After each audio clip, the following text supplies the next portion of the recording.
adelante en Semanario y le estamos dando la posibilidad todas las semanas a artistas, escultores, pintores de Córdoba de presentar sus obras. Fíjense lo que tengo a mi lado, una escultura muy particular que pertenece a Cristian Marcelo Tula.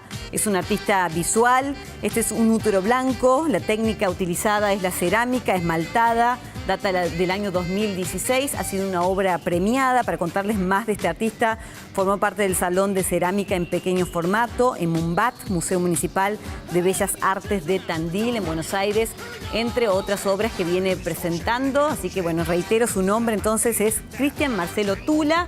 Nos acompaña entonces este sábado esta obra tan significativa que tiene que ver con un útero en un momento tan particular de la Argentina en donde se está discutiendo y sobre todo debatiendo la posibilidad de legalizar el aborto. Me voy en búsqueda ya mismo de Esteban Dómina, Tito Dómina, escritor, historiador. Bueno, un placer tenerte en Nueva Casa. Gracias. ¿Qué tal? ¿Cómo va? Muy bien, muchas gracias. Bueno, en esta oportunidad no lo hemos llamado como concejal, por supuesto él tiene todos sus pareceres en relación a todo lo que venimos hablando, sino para contarles la historia tan particular del dique San Roque. Por ejemplo. Por ejemplo, ¿no? Vos sabés, Cruz, que cuando tu producción me sugirió este tema, me pareció muy oportuno, le dije que sí de una, porque el agua, ya sea por defecto o por exceso, es parte de la historia de Córdoba. Así es. Desde que Don Jero decidió fundar nuestra querida Córdoba allá por 1573, y lo hizo a la vera del río, que en ese momento se llamaba Suquía, él le llamó San Juan porque llegó ese día, después le pusieron primero y ahora vuelve a ser Suquía. Ese río tiene su propia historia. Bueno, que bien elegido, ¿no? Y el dique San Roque también tiene su gran historia y data de qué tiempo. Una obra tan fastuosa, tan monumental. Sí, sí, tenés razón, tardó 3 siglos. 3 siglos. En estar esta obra fundamental para Córdoba, porque el río Primero, como río de serrano que es tumultuoso, es un río que cuando crecía traía grandes problemas a la ciudad. De toda esa época que dijimos, las crecientes del río Primero, bueno, hacían estragos, causaban muertes, entonces esa obra estaba pendiente. Llegó en 1880 la gobernación. 1880 llega a la gobernación de Córdoba Miguel Juárez Celman. Un gobernador que después va a ser presidente de la República, del Partido Conservador, del núcleo dominante, de la élite dirigente de Córdoba, que es el que impulsa la obra. Dice, bueno, porque él impulsó muchas cosas. Era la época, Cruz, que Córdoba empezaba a cambiar su fisonomía. Iba de a poquito dejando atrás la vieja aldea para tomar el rostro moderno. De esa época es el Teatro, hoy Libertador San Martín, el Banco de Córdoba, todas esas obras tan lindas. Un visionario, Nacional de un futurista Ciencias. también entonces. Sí. Muy progres, porque eran conservadores pero progresistas. Entonces él impulsa el dique, pero es quien lo sucede, Gregorio Gavier, quien lo pone en marcha. Se licita la obra y se la encargan el proyecto a 2 ingenieros de nota. Uno se llama Carlos Casafús y el otro Esteban Dumesnil. 2 cabezas fuertes, se habían conocido porque habían estudiado ambos, pese a que Dumesnil es francés y Casafús había nacido en Buenos Aires, en la École Polytechnique de París. Que fíjate, nada menos. No, fíjate vos que en el curso estaba Gustave Eiffel, el que después va a ser la... o sea que no eran ninguno... no eran desconocidos, claro, improvisados. A ellos les encargan el proyecto. Ellos lo hacen y después se pone en marcha la obra cuando ya hay un tercer gobernador que es Ambrosio Olmos y se ejecuta la obra que va a llevar casi 4 años y la construcción corre... Ahí estamos viendo imágenes. Bueno, ahí está. Eso felizmente está, es el horno histórico donde el constructor del dique, que se llama Juan Vialet Macé, tenía el primer establecimiento, ese tren, ese coche motor es posterior. Ese señor es Juan Vialet Macé. Este era catalán, pero era médico, se recibió de abogado, después ingeniero. Uno de esos tipos que sale uno de tanto en tanto. Que tiene cerebro fuera de serie. Bueno, este señor se encargó de la construcción y él tenía la primera fábrica de cal en la zona donde hoy es Vialet Macé. Por eso el horno histórico se conserva de ese que se llamaba la primera Argentina. Así le puso, la primera Argentina, la fábrica de cal. Que va a tener mucho que ver esto de la cal, acordate. Te digo por qué. Es la llamada cal hidráulica. ¿Qué significa cal hidráulica? Que pega y se endurece con el contacto con el agua, a diferencia de las otras cales. Y es de alta calidad la cal hidráulica. Entonces el paredón, el primer paredón va a ser de piedra, 120.000 toneladas de piedra, con la amalgama de esa cal. De la cal de ahí, de Vialema C, porque él tenía ahí la fábrica, porque esos terrenos eran de él. Bueno, la cosa es que el dique se construye, fue la obra más grande del mundo en la materia en ese momento. ¿Y qué se pensó en ese momento particular, ¿no? A la hora de construirlo o de presentar a lo mejor los planos? Porque parecía una locura, ¿o no? ¿Me equivoco? Pero casi una aventura, porque era crear un paredón en el llamado Valle de San Roque, poco más allá de la unión de los dos ríos que forman el primero, sí, el San Antonio y el Cosquín, que los hermanos Comechingones le llamaban Quisquizacate, justamente porque era la unión de los ríos y ese era su hogar. Claro. Bueno, 3 siglos después se elige ese valle para inundarlo, ¿no? Porque hubo que anegar 1.600 hectáreas. Claro. Muchas cosas quedaron bajo el agua, incluida una capilla. Claro. Porque esto era... Era necesario, claro. Sí. Eligieron ese lugar por las características que tenía. Bueno, la cosa es que la obra demanda 4 años, más de 3.000 operarios, una cosa de locos debe haber sido eso.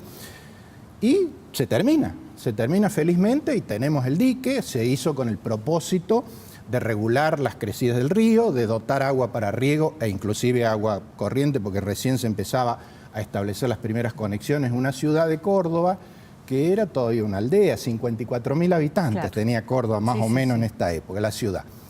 Y para riego. La cosa es que, ¿qué pasa? Aquí empiezan los problemas de otra índole. En 1890, Miguel Juárez Celman, que fue el padre de esta obra, el paraguas protector de esta obra, presidente de la Nación, es derrocado por una revolución que se llama Revolución del Parque, la que después va a dar origen al nacimiento de la Unión Cívica Radical. Entonces cae en desgracia.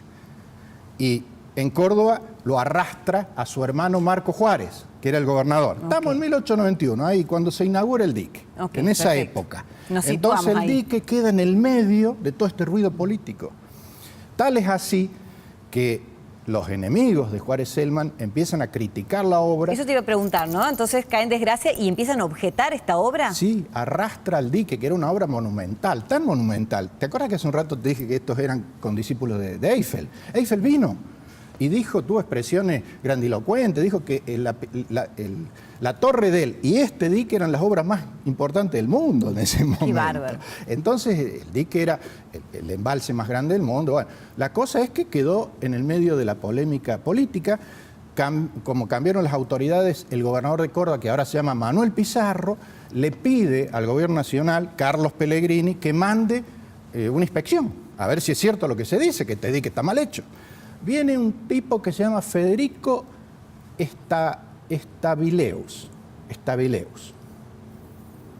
supuestamente un técnico, un experto, sí, sí, que va, mide, saca conclusiones, se lleva los planos, y al cabo de un tiempo, el Stabileus manda un informe lapidario, diciendo que el dique tiene filtraciones, que tiene una grieta insalvable, que se usaron materiales equivocados, que se debió haber usado cemento Portland. Y acá te aparece la segunda clave, porque se hizo con materiales locales, piedra nuestra y cal hidráulica. El cemento Portland, ahí vemos la mano del lobby inglés, porque lo proveía Inglaterra.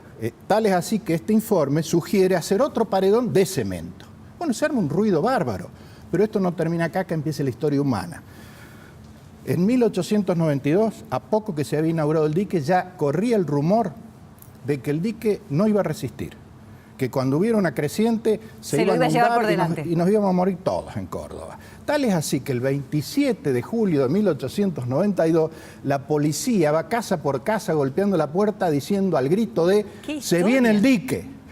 Se viene el dique. La gente salía despavorida a la calle pensando que era verdad. Era una patraña. Lo que querían era demoler políticamente una obra de Juárez Celman. No solo conformes con eso, evidentemente fue una puesta en escena, porque al poco tiempo lo meten preso a Carlos Casafús y a Juan Vialema C. A los ideadores, a los constructores. A los padres del dique. Zafó un tal Félix Funes, que era cuñado de Juárez Celman y de Roca, de Julio Argentino Roca, hermano de Clara y Elisa Funes, porque era diputado nacional que estaba involucrado en el grupo. Pero estos dos, que eran los padres del dique, a la cárcel. Bueno, 2 palabras a la historia humana. Fíjate vos las personalidades. Vialema C se la rebanca y sigue desde la cárcel defendiendo su obra y negando que tenga defecto. Casafús se quiebra y baja los brazos. Están 1 año y pico preso. Cuando sale, Viale Macé sigue peleando por la calidad de su obra. Casafú no. Tal es así que en el 95, salen al cabo de un año, en el 95 le dan el sobreseimiento a los dos, libres de culpa y causa. Sí, sí. Pero el buen nombre y honor, Cruz, en esa época era un tesoro. Entonces Casafú nunca no pudo superar esa situación. Tal es así que va a morir en 1900, con apenas 46 años. Un genio. Muy joven. En cambio, Viale Macé, que era un tipo peleador, un luchador, siguió adelante, recobrando su buen nombre y honor. El dique obviamente siguió allí, pero esta historia, esta amenaza, este miedo de la gente siguió. Amenaza inclusive de dinamitarlo en algún momento. Ahora te cuento esta parte, vamos terminando, ahora te cuento. Todas las décadas, en 1907 muere Juan Vialet Macé. El dique siguió allí. Sí, ya estamos en 1900, sí, 1907. Ya estamos en 1900, siguen las primeras décadas y sigue la historia. Cada vez que hay una lluvia, la gente mira al cielo, mira para el lado de la sierra, las mamás preocupadas de que no vaya a producirse la tragedia. Entonces, ¿qué ocurre?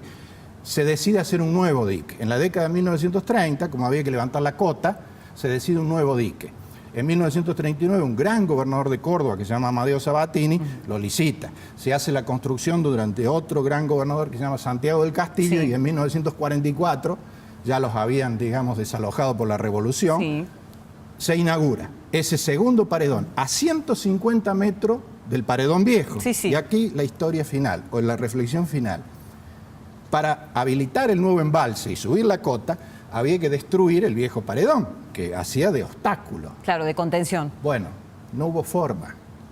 Usaron el triple de carga de dinamita de la prevista. No lo pudieron voltear. A lo sumo le hicieron un boquete para que el agua pudiera pasar. Pero eso dejó la clara demostración finalmente de que no hacía falta. Que estaba bien hecho. De que estaba bien hecho. En todo caso, sí hacía falta para levantar la cota, pero el riesgo no había existido. Yo supongo ese día que vino Edelmiro Farrell, el presidente de facto de la Nación, a inaugurar este segundo paredón, que es el que todavía está, obviamente.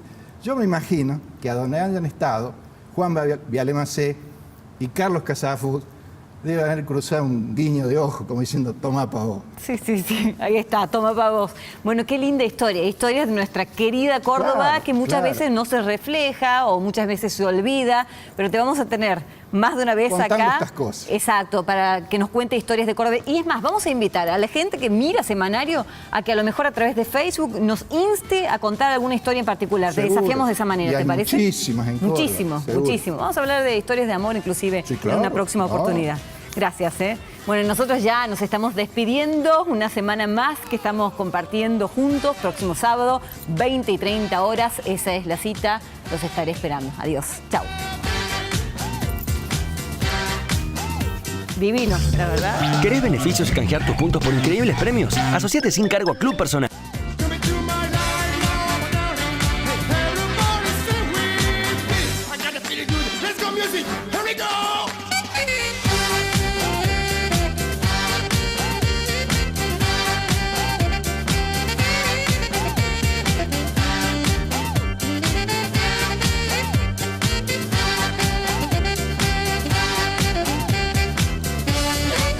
Fue una producción de Televisión Mediterránea, SRL, Córdoba, Argentina.